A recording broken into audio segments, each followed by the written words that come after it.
We are biologically programmed to care about the way that our skin looks because it's alerting us to something that is going on underneath the hood, so to say. It wants us to pay attention because if we continue along the path that we are going down, there may be worse health outcomes to develop. Welcome to Fempower Health. Georgie here. How many of you have products in your drawer that are there to prevent acne, disguise acne, and get rid of the acne that you have? I know as an adolescent, I had a lot of those products, and quite honestly, I found few of them worked for me. So if you're in that situation, definitely take a listen because I am pleased to bring to you Cheryl Woodman. She is a scientist and skincare expert, and she is going to talk to us about the science behind acne. And since we recorded the episode, I implemented some of her suggestions as well as some of the people in my life, and we have found them to work. And you will also understand through this discussion why we're also even seeing an increase in acne as we age. So yes, this is not just for teenagers, it's for all of us. So let's take a listen to Cheryl Woodman, the skincare expert on acne. Well, I'm so excited to talk to you about acne. It is something I think most of us face, and for those who don't, totally not fair. Yeah, yeah. But, it's something we've all gone through. And, I'm excited to be talking to an expert about this because I admit, like, even with this podcast, and granted, I had greater acne when I was younger, even now in perimenopause, I get it. I just stick something on it and that's it. I just say, oh, that's just how it is with life. And so, it'll be exciting to better understand some of the nuances as we connect today. So why don't you start with your background and then we can dive right in. For sure. So I am a scientist and I'm specialized in skincare and more specifically in the area of acne. I'm also a cosmetic formulator. So that means I have this really unique perspective of firstly being exposed to the latest research in skincare and acne, but also understanding skincare from an ingredients label point of view. So when you choose food to nourish your body with, you look at that ingredients list to see what is in the product you're buying to make an informed decision. When it comes to skincare, most humans, unless you're trained in cosmetic formulation, that ingredients list on skincare bottles is in gobbledygook. And as a skincare formulator, I understand what those ingredients are, why they're there, what they can do for your skin health, how they can help acne, or how some products and ingredients might actually worsen acne symptoms. So I have that unique perspective, which enables me to look at acne from a more holistic point of view. Skincare, diet and lifestyle changes, which can work to reverse the changes the scientific literature is showing causes acne in our biology. And I work somewhat differently from a dermatologist because most dermatologists are trained in what prescription drug product can be a solution for different skincare concerns, whereas I'm looking more at what is causing that change in your skin biology and looking to heal it more naturally and holistically by reversing those biological changes. And I do what I do because I suffered with acne myself in the past and I never actually experienced it as a teenager. I was really lucky in my teenage years. I had great skin. It hit me out of nowhere in my final years at university where I just started getting these more persistent breakouts on my jawline.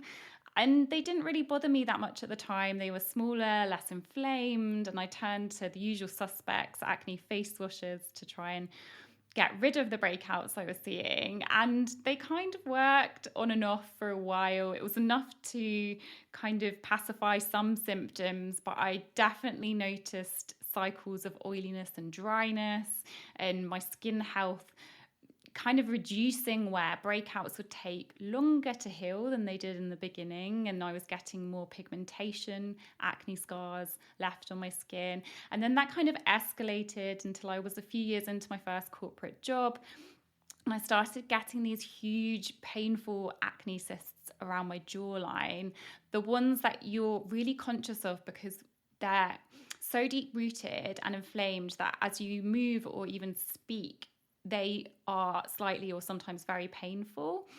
And I was barely getting rid of one before more were cropping up. And it was just this cycle that was going on and on. And it really started to dent my self-esteem and confidence because I just felt really conscious of my appearance, especially sat in corporate meetings, feeling like all anybody could see of me was my skin. I have a really vivid memory, which was kind of the breaking point for me. I had an hour's commute home at the time. It was winter, it was really cold, and I just wanted to be home straight away because my face felt like an oil slick. I'd been trying to cover up my breakouts with makeup, but towards the end of the day, that makeup would just sweat out of my skin and then it would leave patchy areas over the spots and it would just draw more attention to my breakouts. And I just felt kind of disgusting, for want of a better word, in my skin, and I wanted to be home to wash my face. And I remember doing that and looking in the mirror afterwards and just my heart sinking and feeling like, is this going to be my skin forever? And so I decided to ask for help. So I went to a medical professional, I went to a pharmacist, and his first words just made my heart plummet. He said to me, there's nothing that can be done. You're just going to have to accept and live with it. And You are kidding. no, I was so shocked by those words because I expected to receive some help or some guidance to point me in the right direction. I pushed him harder and eventually he went into his back room and handed me this bottle of face wash and then gave me the warning that be careful, this can bleach your skin. So I was a little embarrassed at the time. I purchased the bottle to get home and I was so scared to use it. I put it in my bathroom cabinet and I never used it. But I did decide at that point that I'm a scientist. There has to be a reason why this is happening to my skin. My skin's been clear before, it can be clear again. I just need to understand why it's doing what it's doing, why I'm experiencing acne, and reverse what's causing those changes. So I delved into the scientific literature, and over probably about a year, I made changes to my skincare diet and lifestyle that cleared my skin of those acne breakouts that I was getting. And this is what I do now. I help women who feel stuck at rock bottom with acne breakouts to heal their skin naturally by identifying the root triggering causes of why their skin is breaking out. So hopefully nobody else has to have that moment that I did with the pharmacist, being told that there's no help for them. They don't have to feel the way that I once felt in my skin. And I'm so excited to dive into this because I remember, and I'm actually kind of glad this happened. Like when you were talking about the dermatologist, I know that a common thing that they do is prescribe Accutane. And, that's an antibiotic. And now we're learning that too many antibiotics and it is an antibiotic, correct? No, so Accutane is actually, it's a brand name for tretinoin, which is a form of vitamin A, so all trans retinoic acid. So it's slightly different, but you're very right because those are the two go-to prescriptions for acne, antibiotics or Accutane, or a generic version of Accutane. Right. So what is the antibiotic? Because I feel like there's an antibiotic, that a specific one that's typically used for acne, or is it just giving antibiotics? I don't know why I thought Accutane was an antibiotic. Yeah, no. So it is confusing. You're very right because there are so many different antibiotics. Even there are many different types of antibiotics, including ones which are being developed specifically for treatment of acne. The tetracyclines are often used for acne treatment. They're used for a couple of reasons. The way that they help to reduce symptoms of acne, although the studies are showing that's very temporary, is twofold. So firstly, when your skin is showing symptoms of acne, your skin's bacteria balance is upset. And there's a certain bacteria called C. acnes, which overgrows when you're showing symptoms of acne. Antibiotics kill off bacteria, so they help to cull the level of C. acnes, those acne bacteria that are living on your skin. Now, I know when we're talking about bacteria, that can sound scary, but all skin types have acne bacteria. It's just about the relative quantity of them on your skin. So when you have acne, you have more C. acnes. Antibiotics kill off the C. acnes, which can temporarily help to relieve symptoms. Secondly, and it's not so commonly known, antibiotics are anti-inflammatories, and acne is an inflammatory skin condition. So taking an anti-inflammatory helps to reduce inflammation, which reduces symptoms of acne.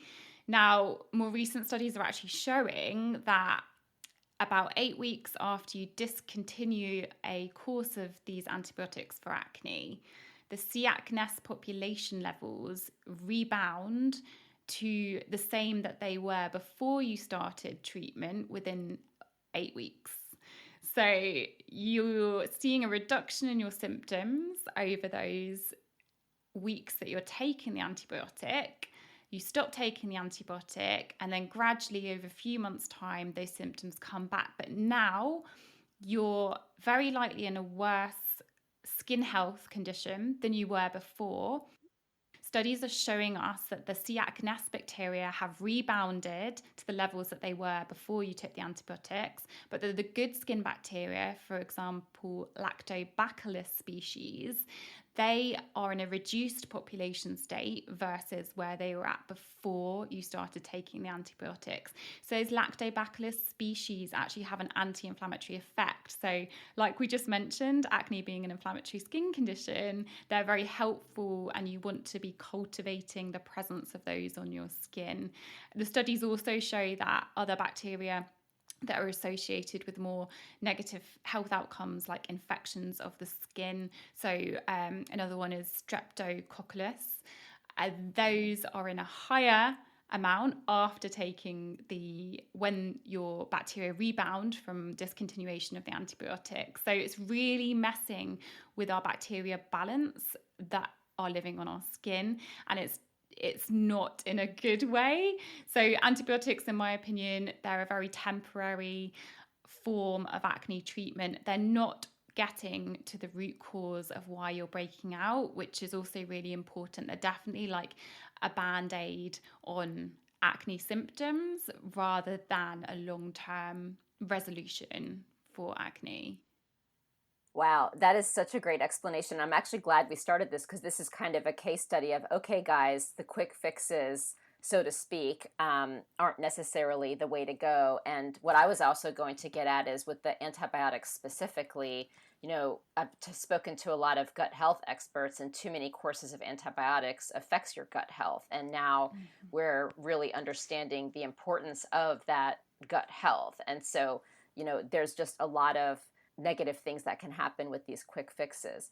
I don't know if there's like a normal course of how acne changes over one's lifetime, or if because I know in an ideal state, none of us want it, but I'm sure especially with women, how our hormones change will impact. Like, for example, in the teenage years, I had acne. I'm in perimenopause now, and sometimes I get them very randomly, and I know that is expected. If you have PCOS, acne is a big part of that. So can you walk us through, like, I guess, how to understand the potential of getting acne, and at what point should we be concerned, or is it always, I have acne, therefore there's a problem? Acne is a skin condition that's greatly affected by the presence or absence of estrogen. So I know we alluded to this briefly when we were talking before our podcast about the changes that you're experiencing during perimenopause. Estrogen is a hormone which is sebosuppressive, so it reduces sebum production. When skin begins to show symptoms of acne, there are 3 changes that are happening. Sebum production is increased and it's unbalanced. So there are more of certain types of oils which are stickier, and they start to breed the acne bacteria in higher levels. You can think of it almost like a Michelin star meal for the acne bacteria. This unbalanced sebum is very yummy to them. Secondly, your skin cells go into a state of hyperkeratosis inside your pores, which you can think of like a thickening of skin inside your pores, and that causes your pores to be prone to clogging. And then thirdly, you have that overgrowth of the C. acnes bacteria. So those three changes propagate each other and they go round in this cycle. Estrogen, because it's seborrheic, it can help to take one of the points of that acne triangle away. And when you're confronting or taking away or reducing one of these points of the acne triangle, then you can pacify and reduce symptoms. So estrogen helps to reduce oil production. It is also a hormone which helps to sensitize our body to another hormone called insulin. Now, insulin is a hormone we release in response to eating food that is turned into blood sugar. And estrogen causes us to be more sensitive to this hormone, which means we release less of it. That is a good thing because this hormone is associated with making your skin, the cells in your skin called sebocytes, which create sebum, which is our skin oil, causing them to overgrow. It's also, whenever insulin is released, it comes partnered with another hormone called insulin-like growth factor 1, which is a steroid growth hormone. And it causes our skin cells to overgrow, which enters into that state of hyperkeratosis inside our pores. So estrogen is a very important hormone for your skin's risk of developing acne for these reasons, which is where you can see changes, for example, in perimenopause, where skin is becoming prone to acne again because those estrogen levels are reducing. In terms of, is acne normal to have, and when does acne become a skin concern you should look into at a deeper level?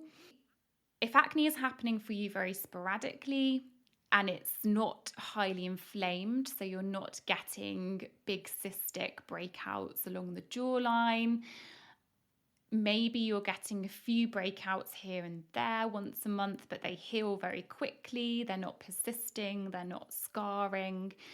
A few breakouts is absolutely nothing to worry about. You know, it's a normal function of our skin. Sometimes our pores get clogged. It's just a fact of life.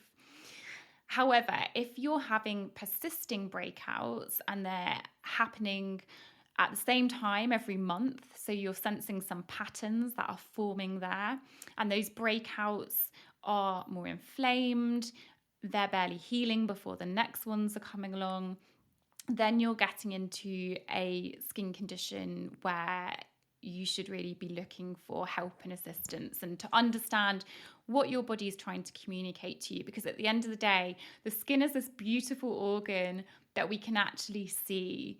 Our heart's locked away inside of ourselves and we can't see what's going on with it. Whereas our skin, we really can see. And it's an indicator of our inside health. We are biologically programmed to care about the way that our skin looks because it's alerting us to something that is going on underneath the hood, so to say. It wants us to pay attention because if we continue along the path that we are going down, there may be worse health outcomes to develop.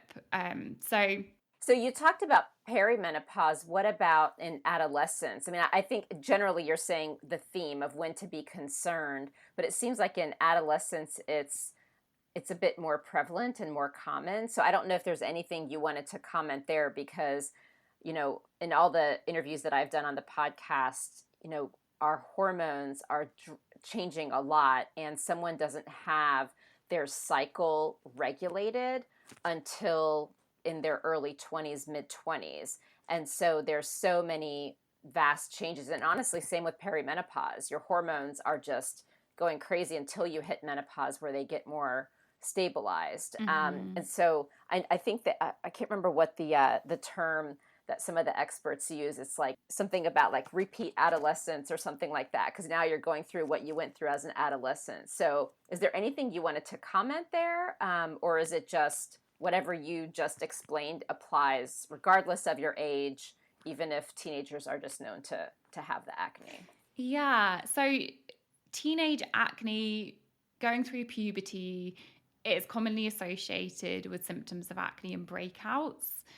Most people believe that those breakouts are happening because of sex hormones. So estrogen, testosterone levels are changing.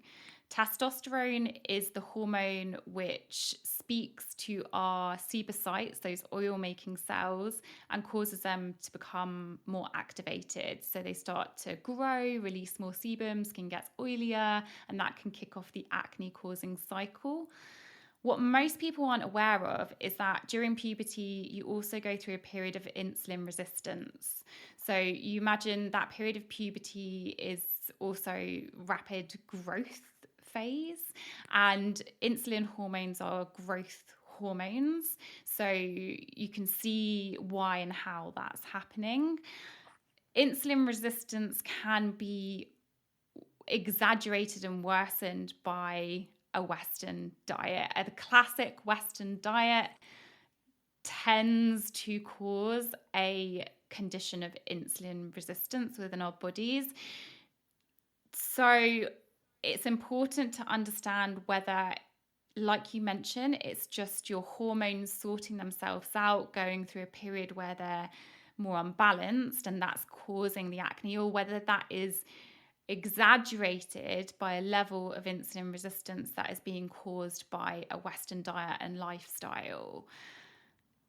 So it's hard to give that question a yes or no answer. Some level of acne for some people during puberty and those teenage years may be nothing to be concerned about, but I would always recommend looking into those diet and lifestyle factors that are known to induce symptoms of acne, regardless of whether you're going through puberty or not. It's very much like a layering of factors.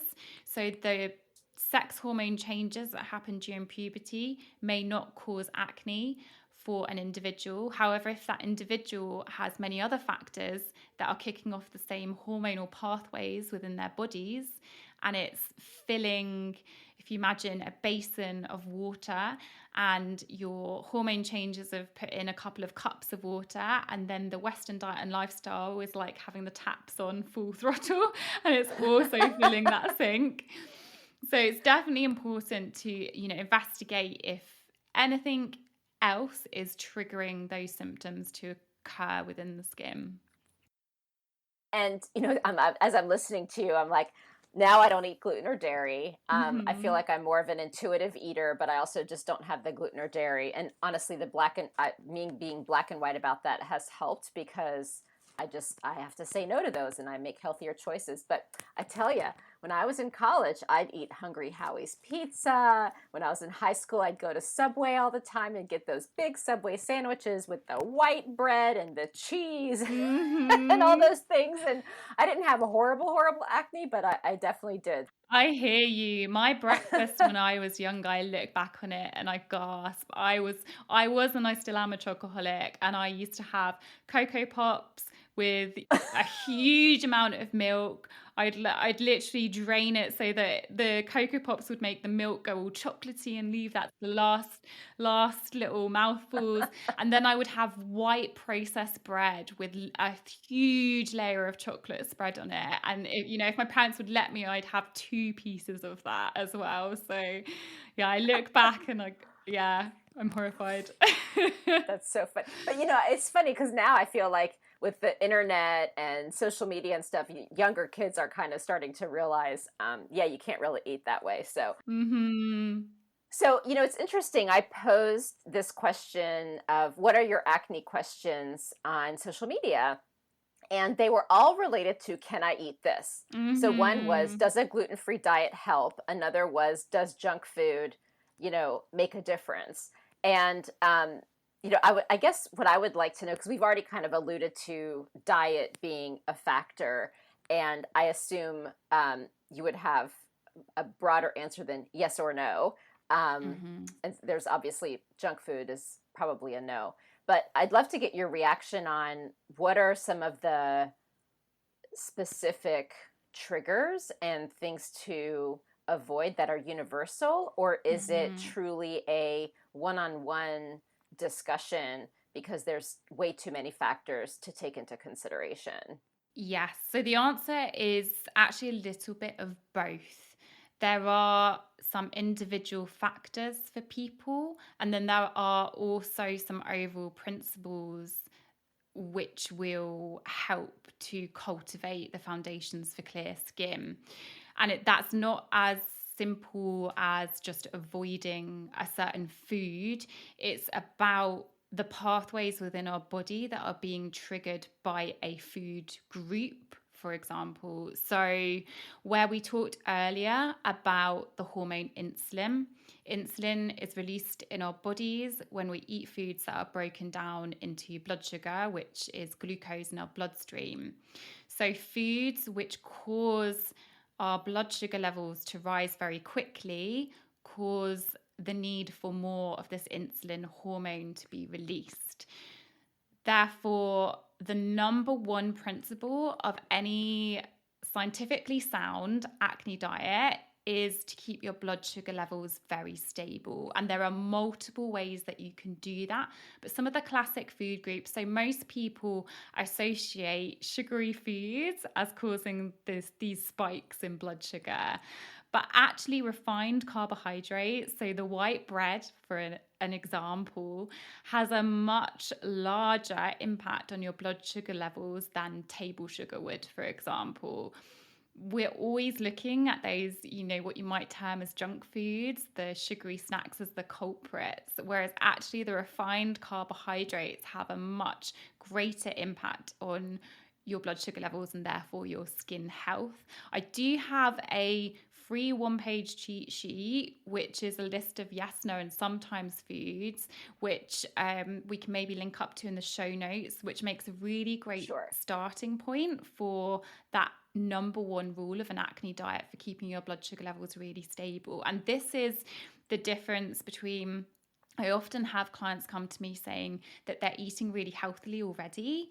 And it's not about necessarily eating healthily, it's about eating the right foods to support your skin health. So there are some health foods that can cause large blood sugar swings. There are, for example, dates are very high in sugar. Dried fruits are very high in sugar. So they're one type of health food that can actually cause a big swing in our blood sugar levels and therefore cause a large release of this insulin hormone to occur. So there are definitely general principles that apply to everybody and anybody for clear skin eating. There are then also some people where there may be another few layers that need to be added on top of those principles. And you've mentioned one there. Should you be avoiding gluten?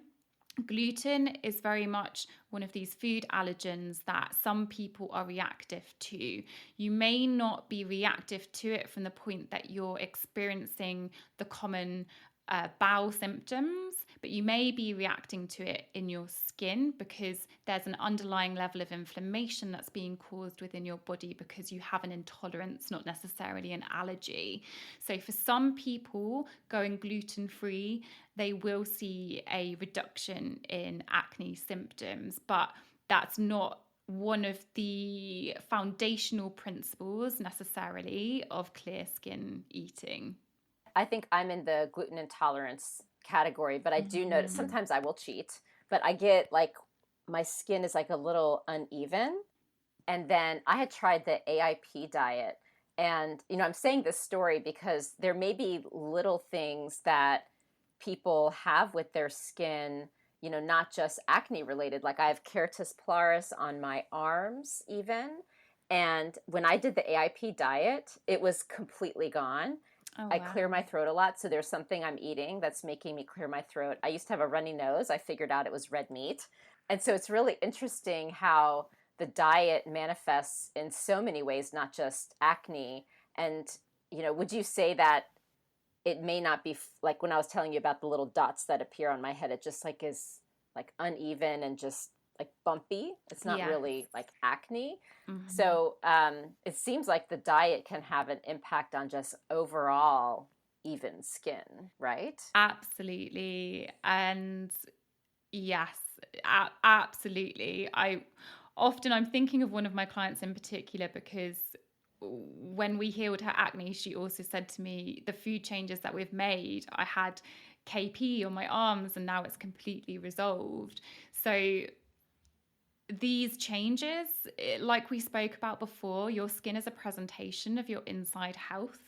And when you make changes to heal acne, you also have side effects, maybe like increased energy, no longer getting low moods, no longer having energy crashes through the day, feeling better in yourself, healthier. It's not just that your skin health has improved, your body health has improved too. And those are very intimately linked. Yeah. It's funny. I'm thinking like almost the way in society we view acne, it's probably a greater motivator. Like like for example, the AIP diet is so hard to do Mm-hmm. when you're very busy and trying to make all the foods the exact specific way, or when you're going out to eat with friends, it is almost impossible. But I would tell you, like if I had acne, I probably would be more motivated to really try to figure it out. And right now I'm like, I'm just clearing my throat, Caritas pilaris. It's fine. Mm-hmm. So Absolutely. I feel like sometimes we humans, with the lives we live, are just like certain things we'll just tolerate. Yeah, it's like our body knows we know and we need an extra motivator to actually be healthier and happier for sure. Yeah. The changes that I've made, I often get asked by my partner or friends, but do you miss eating these foods that you avoid, or you always eat so healthily? Do you not miss eating the junk food or all the sugary things? And I, hand on my heart, don't really, because I know the difference that it makes for my body. Yes. And that's not 100%. just how my skin looks. That's a huge factor, and that is a huge factor in my self-esteem, but the way that I feel inside, I've definitely, since making those changes, reduced anxiety, more energy, all of the good things have happened because of those changes. So that's a huge motivator for me personally to not go back on the changes that I've made. And I know that's true for a lot of other women as well. So we talked about diet as being a big factor in, evening out, or getting rid of that acne. So what I want to get at is, one, are there other things internally that we can do? And then if it really is mostly diet, then I'd love to go to externally. Like you alluded to the skin regimen.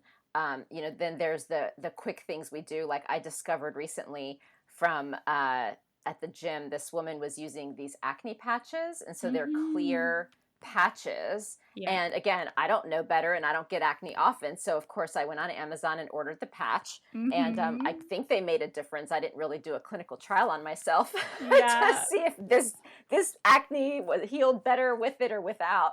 Benzoyl Yeah. peroxide, anything we can do to, I just remember anything we could do to dry out our skin. Yeah. To hopefully, Ooh. toothpaste I've heard is a thing you can use. So All the like, hacks. we've all been there. I'm sure people can relate to these crazy examples. You talked about the makeup, and then it's like, how do you get the right makeup so it doesn't get crusty and all these things. Yes. So, I'd love your reaction to one, anything more internally we can do, and then let's talk about some of these external things, and which ones are a big no, and which ones are okay, and which ones we should consider that we may not think of. Absolutely. So I'm going to say yes, diet is the number one internal factor to be working on. And there's a whole load of fun in all those things that you've just mentioned. So I think spending some time talking to those will be really interesting.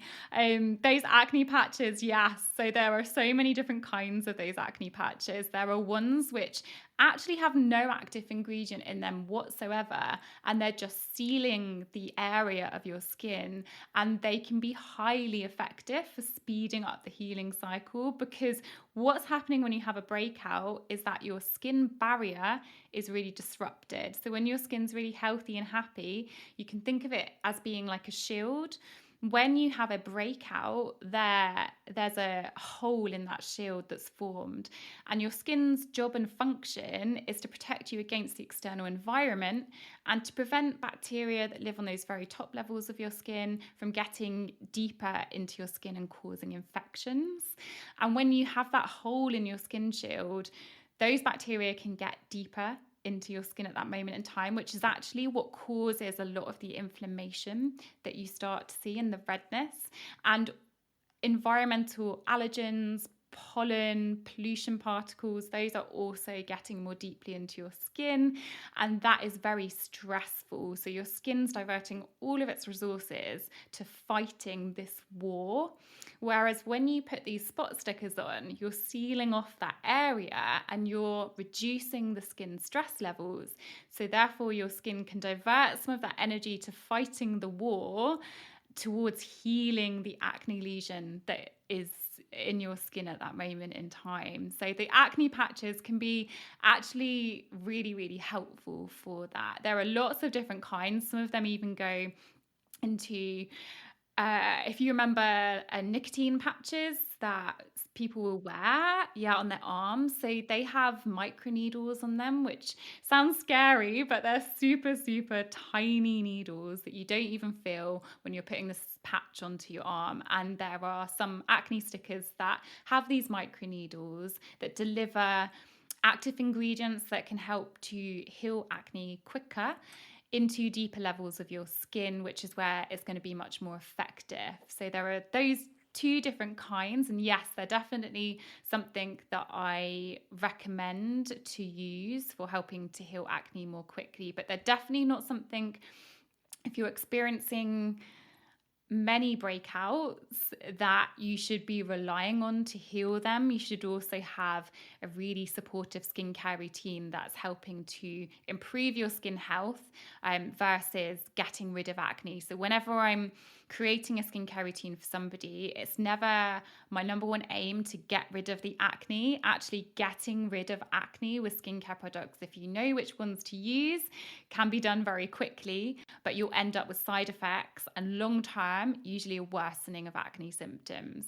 My aim is to improve your skin health so that it naturally resists acne breakouts, and that long term is a much better situation to be in, because you're not getting side effects from what I call blitz it anti-acne skincare products. Like you mentioned, the drying of the skin with products like benzoyl peroxide is very much a quick fix. So benzoyl peroxide is a oxidant. You can think of it like a bleach. So it kills stuff and it's killing off that acne bacteria in your pores, but it also can be very drying to your skin. So that gets rid of some of the excess sebum that's being created, which can help to reduce symptoms of acne. But because it's drying your skin, because it's an oxidant, and oxidants cause damage, it's not just killing off those acne bacteria, it's also killing off the good bacteria. It's causing added stress to your skin. You can end up in this cycle of very red, inflamed, damaged, dry, dehydrated, but also kind of oily on the surface layer, in the skin condition that then propagates a worsening of acne long term. So benzoyl peroxide is definitely not a treatment that I recommend. It's not something that you can use long term and have healthy, happy skin.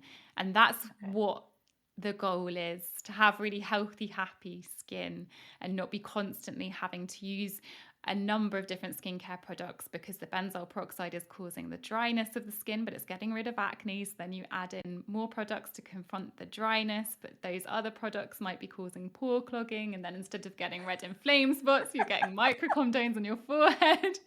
So it can be a vicious cycle. I know, I'm laughing because I remember as a teenager, like, I don't know if Seabreeze still exists, but I remember I'd put on Seabreeze and benzoyl peroxide, and exactly what you're saying would happen. I'm like, why is nothing working? Yeah. Because I was eating Hungry Howie's and Frosted Flakes. And that thought as well, why is nothing working? It can be so frustrating, especially if you've used a skincare product, which for the first few weeks, it's shown a beneficial change in your skin. So you feel like, oh my goodness, I finally found something that's working, and you have that relief. And then, maybe a month or two later, the acne starts coming back and getting worse actually than it was before. But it's hard to make that connection between adding in that skincare product, because you saw it make a positive change in the beginning for some time. And now that skincare product causing a worsening of your symptoms long term. And that's often what happens with Blitz at skincare. Short term, you see a resolution, and so you keep on using it, not realizing that it's actually now contributing to a worsening of acne symptoms. Do you have like a high level summary of important considerations so that we choose the right skincare routine to aid in our now healthy diet that we've learned we should be working on? So there's quite a few levels to this. And I have an online course, Acne Warrior, where I go into this in detail. I think if we pick up a couple of changes that anybody listening to this podcast could make, first of all, one of the common mistakes that people fall into when they're creating a skincare routine for acne-prone skin is overwashing of the skin.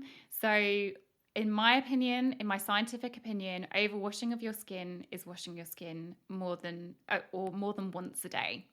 So most commonly, many of us are washing our skin twice a day, in the evening and in the morning.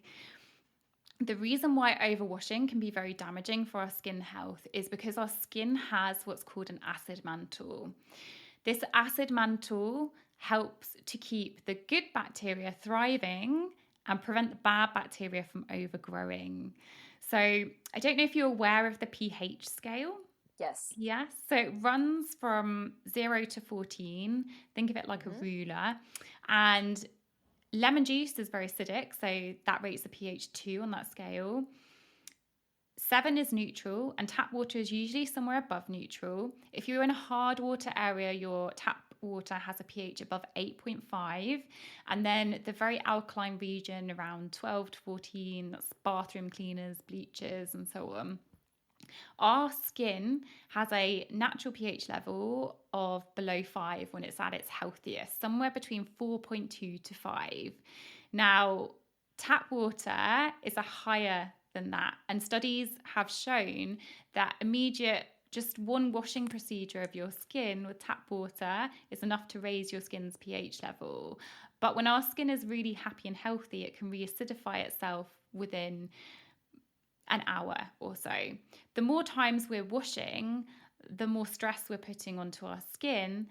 And if we also add in an alkaline cleanser to that, so many people, when they have acne, turn to natural skincare because it's easy to see natural skincare as being healthier, gentler to your skin. But when you have a natural cleanser, for example, a natural soap or a cast style cleanser, those are alkaline.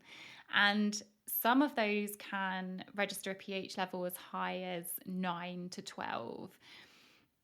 So when you compare that against the ideal pH of your skin, which is below 5, you've got tap water, which is above neutral, can be anywhere from kind of 7, well over 8.5, and then you're adding on an alkaline cleanser into the equation. There's a lot of stress on your skin at that point, so you're raising its pH level. Those good skin bacteria start to slip away, and the acne bacteria find your skin a comfier place to exist, so they start to overgrow. And at its heart, acne is not necessarily the overgrowth of acne bacteria, but the loss of diversity of bacteria that are living on your skin.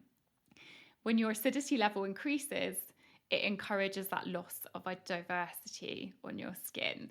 So washing your skin twice a day is actually quite stressful for your skin health. So first of all, I recommend changing your routine to washing your face just once a day in the evening, that ensures that all the pollution particles, dust particles from the day are removed from your skin before sleeping.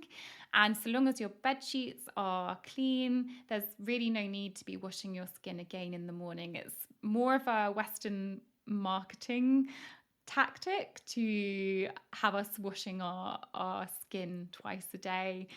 That's one change I strongly recommend anybody listening to this now makes. You can still splash your face with water in the morning if you need something to ease yourself into not washing your face in the morning.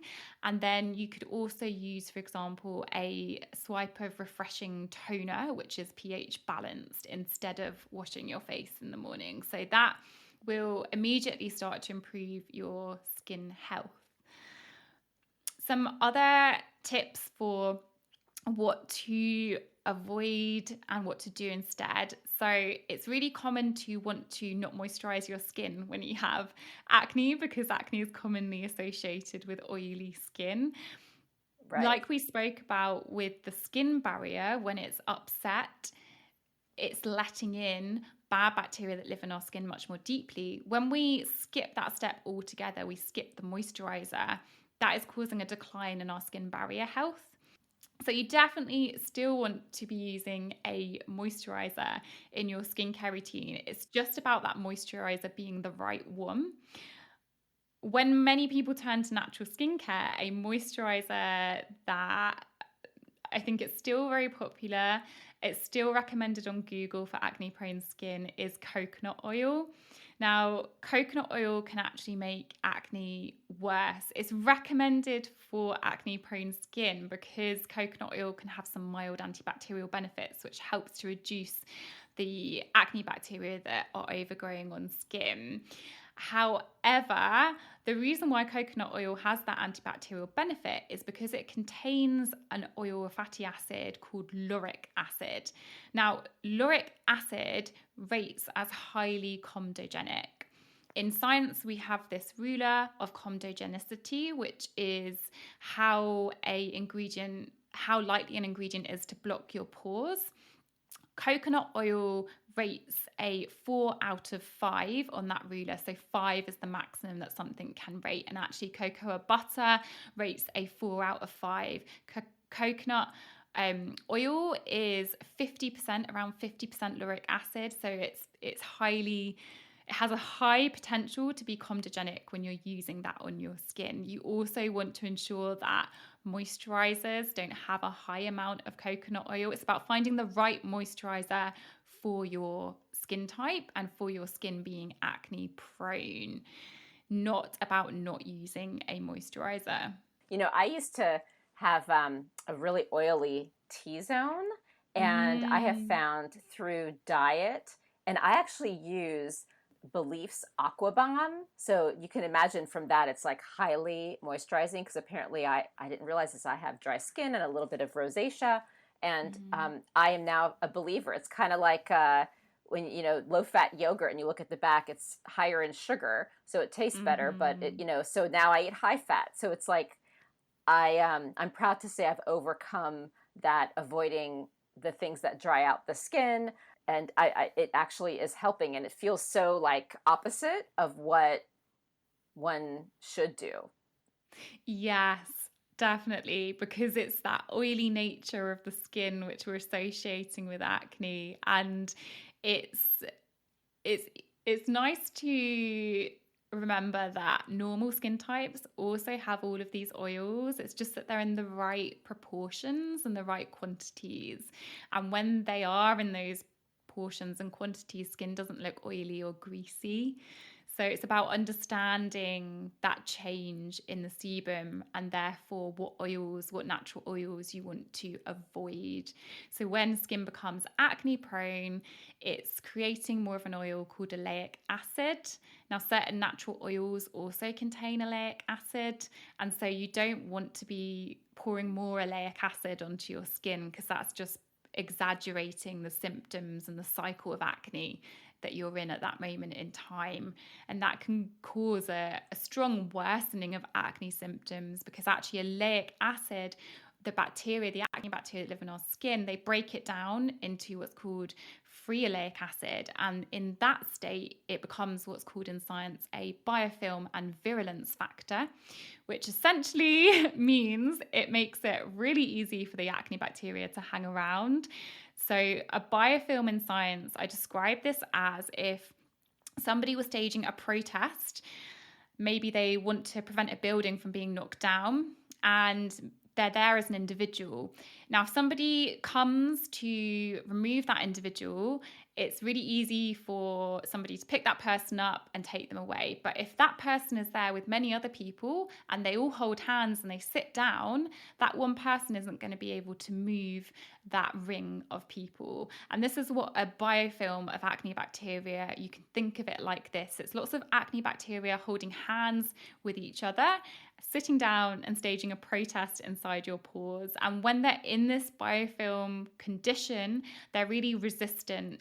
Many commonly prescribed anti-acne skincare medications, as well as anti-acne skincare, these biofilms can resist them. So that's where people may find themselves in a condition where they're trying what should work, but it's not working. And in that instance, you need to be confronting the biofilm formation and also what's causing the food for that biofilm to be able to form in the first place. It's funny. I feel like we could nerd out for like 6 hours on every aspect of this. Like I was even wondering about probiotics, et cetera. I'm sure that there is so much on your website. And it sounds like, if I'm hearing you correctly, you also coach women through this process. Yes, I do. So I have an online course called Acne Warrior, and I also work with people one-to-one to help heal their acne too. We've covered a lot. We've covered diet, we've covered the science, we've covered hormones, skincare routines. What would be your main takeaway, especially since you've coached people through this and you've studied the science? What would you want people to remember from this discussion? Or what would be the advice that you would give to them?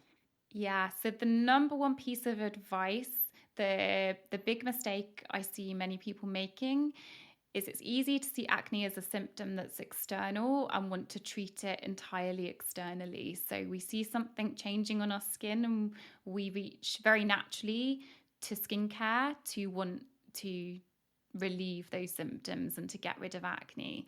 Actually, most of what is causing the acne is happening internally. So it's very important that you're confronting acne with inside out changes as well as outside in changes.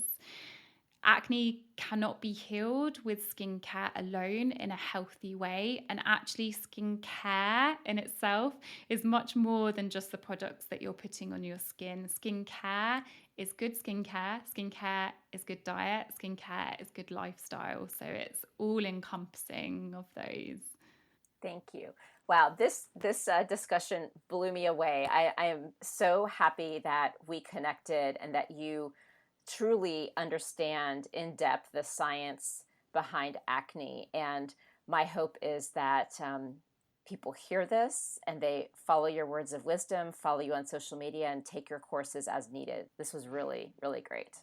It's my pleasure. If I can just help one woman from feeling the way that I felt with acne and not knowing where to turn or what to do, then that's my job done. Awesome. Thank you. Thank you for joining me today on Fempower Health. If you'd like to continue the conversation, please follow me on social media. I am most active on Instagram, LinkedIn, as well as TikTok. You can also subscribe to the weekly newsletter if you want to stay off social media to get the latest and greatest updates. And you can find the link to that either on my website, fempower-health.com, which is a hub to all the different health topics I've covered over the past 5 years, or you can go to the show notes where there's links to all the helpful resources that are relevant to this discussion. And if you know of someone in your life who would benefit from this information, please do pass this along, because that is how we can ensure this important information reaches those who need it most.